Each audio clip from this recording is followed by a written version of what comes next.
আপনার গাছে কখনোই পেঁপে ভালো ধরবে না যদি একটু জিনিস না জেনে শুনে আপনি পেঁপের গাছ রোপণ করেন। বন্ধু, একটু মন দিয়ে শুনেন।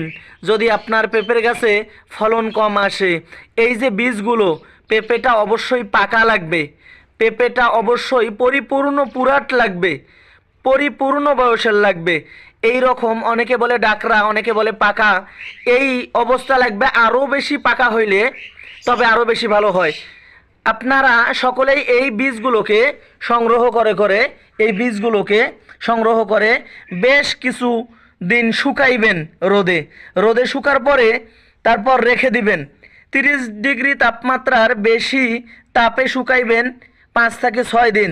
তারপর রেখে দিবেন, দিয়ে 1-2 মাস শীতল জায়গায় রেখে দেওয়ার চেষ্টা করবেন। রেখে দিয়ে তারপর যেই দিন আপনারা রোপণ করবেন, যেই দিন গাড়ি দিবেন, সেই দিন গাড়ার আগে আপনারা যদি পারেন 1 দিন বা 2 দিন রোদে শুকাইতে।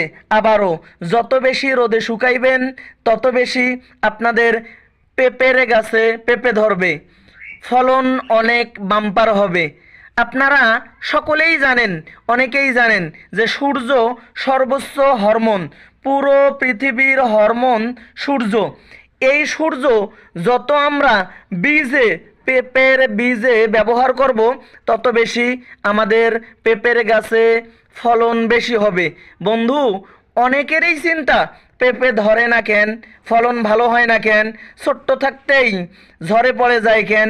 যত হরমোন কম হবে বীজে, তত ফলন কম হবে।